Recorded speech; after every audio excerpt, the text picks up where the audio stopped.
എല്ലാവർക്കും നമസ്കാരം. വളരെയധികം സന്തോഷം തോന്നുന്ന നിമിഷങ്ങൾ.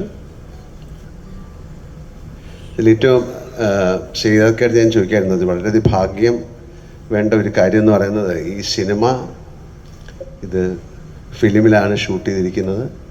ഞാൻ ചോദിച്ചത് എങ്ങനെ കിട്ടി? കാര്യം ഇത് 24 വർഷം കഴിയുമ്പോഴത്തേക്കും ഇങ്ങനൊരു സിനിമ ചിലപ്പോൾ ലാബിൽ നിന്നൊക്കെ നഷ്ടപ്പെട്ടു പോവാം. പക്ഷെ അതാണ് ഭാഗ്യം എന്ന് പറയുന്നത്. ആ സിനിമയുടെ പ്രിൻ്റ് പ്രസാദിനുണ്ടായിരുന്നു. ഒരുപാട് സിനിമകളുടെ പ്രിൻ്റുകളില്ല, അതെല്ലാം നഷ്ടപ്പെട്ടു പോകും ഇതൊന്ന് പ്രോപ്പറായിട്ട് പ്രിസർവ് ചെയ്തില്ലെങ്കിൽ. അപ്പോൾ അതിൽ നിന്ന് തന്നെ ഈ സിനിമയ്ക്ക് എന്തോ ഒരു ഭാഗ്യമുണ്ടെന്ന് ഞാൻ വിശ്വസിക്കുന്നു. ഇതിൽ പറയുന്നത് ആർക്കോ ആരോടോ എന്തോ പറയാനുണ്ട്. പക്ഷെ ഇപ്പം ഞങ്ങൾ മനസ്സിലാക്കുന്നു, ഞങ്ങൾക്ക് നിങ്ങളോട് എന്തോ പറയാനുണ്ട് എന്നുള്ളത്.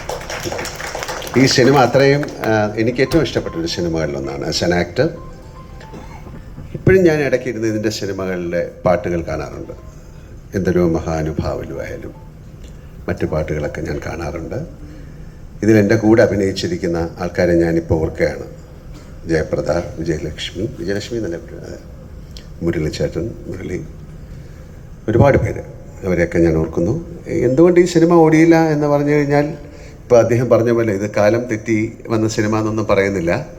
എന്തെങ്കിലും കാരണം കാണും. അന്ന് ആർക്കോ എന്തോ ആരോടോ പറയാനുള്ളതെന്ന് മനസ്സിലായിട്ടുണ്ടാവില്ല.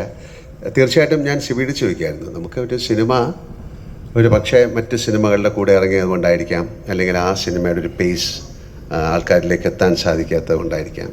പക്ഷെ അന്ന് ഈ സിനിമ കണ്ടപ്പോൾ എല്ലാം അത്ഭുതമായിരുന്നു. അതിൻ്റെ സൗണ്ടായാലും മ്യൂസിക് ആയാലും ക്യാമറ ആയാലും എല്ലാം. പിന്നെ എന്തുകൊണ്ട് ഓടിയില്ല? എത്രയോ വലിയ സിനിമകൾ, നല്ല സിനിമകൾ ഓടാതിരുന്നിട്ടുണ്ട്. അതെന്തുകൊണ്ടെന്ന് ചിന്തിക്കാൻ പോയാൽ അതിനൊരു കറക്റ്റായിട്ടുള്ള പ്രോപ്പർ ആൻസറില്ല. ഒരുപാട് കാരണങ്ങളുണ്ടാവും. പക്ഷേ സിബി അതിനെ വീണ്ടും റീ എഡിറ്റ് ചെയ്യണമെന്ന് പറഞ്ഞിട്ട് അദ്ദേഹത്തിന് ഇപ്പോൾ ഈ സിനിമ എങ്ങനെ കാണിക്കണം, ഞങ്ങൾക്ക് നിങ്ങളോട് എന്തോ പറയാനുണ്ട്, എന്തോ പറയാനുള്ളത് നിങ്ങളെ കാണിക്കാനായിട്ട് അത് അദ്ദേഹം മനോഹരമായി ചെയ്തിരിക്കുന്നു എന്നാണ് ഞാൻ മനസ്സിലാക്കുന്നത്. എൻ്റെ ജീവിതത്തിലെ, സിനിമാ ജീവിതത്തിലെ ഏറ്റവും നല്ല സിനിമകൾ തന്ന സംവിധായകനാണ് അദ്ദേഹം. എൻ്റെ ആദ്യത്തെ സിനിമ മുതൽ, മഞ്ഞിൽ വിരിഞ്ഞ പൂക്കൾ മുതലുള്ള ബന്ധമാണ്. എത്രയോ നല്ല സിനിമകൾ. ഇപ്പം ആൻ്റണി ഇവിടെ പറഞ്ഞ സിനിമ, 2 സിനിമകളെന്ന് പറഞ്ഞാൽ സതയം, ഒരു സിനിമ സതയമാണ്. പിന്നെ ഏത് സിനിമയെക്കുറിച്ച് പറഞ്ഞ്? ദശരഥം. അതൊക്കെ ആ സമയത്ത് എന്തുകൊണ്ട് ഓടിയില്ല എന്ന് പറഞ്ഞു കഴിഞ്ഞാൽ അതിനൊരു കാരണമില്ല. പക്ഷെ അതൊക്കെ പിൽക്കാലത്ത് എന്താണ്, യൂട്യൂബിലായാലും അല്ലെങ്കിൽ ടെലിവിഷനിലായാലും അല്ലെങ്കിൽ ചെറിയ ചെറിയതിലൊക്കെ ഇപ്പോഴും ആളുകളുടെ മനസ്സിലേക്ക് എത്തിക്കൊണ്ടിരിക്കുകയാണ്.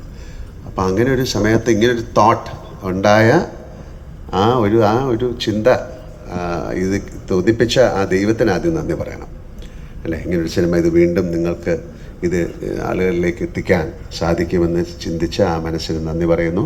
ഇതിൻ്റെ പുറകിൽ പ്രവർത്തിച്ച എല്ലാവർക്കും ഞാൻ നന്ദി പറയുന്നു. എനിക്ക് ആസ് ആൻ ആക്ടർ ഏറ്റവും വളരെ വേണ്ടപ്പെട്ടൊരു സിനിമയാണ്. വളരെ അത്യപൂർവമായിട്ട് സംഭവിക്കുന്ന കാര്യങ്ങളാണ്.